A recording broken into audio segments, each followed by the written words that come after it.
तारा कोई साधारण स्त्री नहीं थी।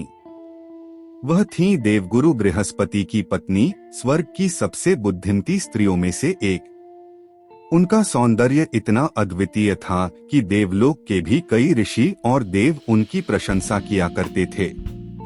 परंतु सौंदर्य और विद्या के बावजूद वह अपने पति से भावनात्मक रूप से दूर थीं। बृहस्पति अपने ज्ञान, पूजा और यज्ञों में रमे रहते थे। तारा एक जीवंत, जिज्ञासु और प्रेम की भूखी आत्मा धीरे धीरे अकेली पड़ने लगी। भारतीय पुराणों में जहां एक और देवताओं के तेज और तप की कहानियां हैं, वहीं कुछ ऐसे प्रसंग भी हैं जो हमें सोचने पर मजबूर करते हैं कि क्या प्रेम और मर्यादा के बीच युद्ध हो सकता है? क्या एक देवता दूसरे देवता की पत्नी को ले जा सकता है? और अगर हाँ, तो उसका फल क्या होता है? आज हम जानेंगे एक ऐसी ही कहानी जिसमें प्रेम है, अपहरण है, युद्ध है और अंत में एक अनोखा पुत्र का जन्म। ये कथा है तारा, चंद्र और देवगुरु बृहस्पति की। उधर चंद्रदेव सोम, सौंदर्य, कला और प्रेम के देवता माने जाते थे। उनका व्यक्तित्व मोहक था, वाणी मधुर और स्वभाव रोचक। देवियों में उनका आकर्षण जगजाहिर था। एक दिन किसी यज्ञ में चंद्र और तारा आमने सामने आए। पहली ही भेंट में कुछ ऐसा था जिसे शब्दों में नहीं कहा जा सकता। एक निशब्द आकर्षण था, एक रहस्यमय खिंचाव। धीरे धीरे तारा और चंद्र की बातें बढ़ने लगीं। जहां बृहस्पति ज्ञान में लीन थे, वहां चंद्र तारा को कविता, कला और भावनाओं का संसार दे रहे थे। और फिर एक दिन तारा चंद्र के साथ देवलोक से लोप हो गईं। अगर आपको ये कहानी पसंद आ रही है तो इस वीडियो को लाइक जरूर करें और हमारे चैनल को सब्सक्राइब करें। आपका एक क्लिक हमें बहुत प्रेरणा देता है ताकि हम ऐसे ही और भी अद्भुत और भावनात्मक कहानियां आप तक लाते रहें। जब बृहस्पति को ज्ञात हुआ कि उनकी पत्नी अब उनके साथ नहीं है, उन्होंने देवताओं से सहायता मांगी। इंद्र, अग्नि और वरुण तक को बुलाया गया।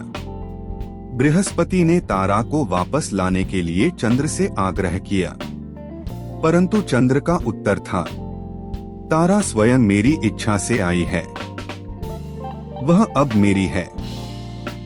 अब यह केवल दो व्यक्तियों का विषय नहीं रहा, यह बन गया देवताओं की मर्यादा का प्रश्न। बृहस्पति ने चंद्र के खिलाफ युद्ध की घोषणा कर दी। देवता और असुर दो भागों में बंट गए। देवगुरु के पक्ष में इंद्र, वरुण, यम, अग्नि थे और चंद्र के साथ खड़े हुए शुक्राचार्य और कुछ अन्य गण। स्वर्गलोक का संतुलन डगमगाने लगा। देवताओं का संसार युद्ध की आग में तपने लगा। जब युद्ध की ज्वाला थमने का नाम नहीं ले रही थी, तब स्वयं ब्रह्मा जी प्रकट हुए। उन्होंने सबको शांत किया और तारा से पूछा, क्या तुम चंद्र के साथ स्वेच्छा से गई थी?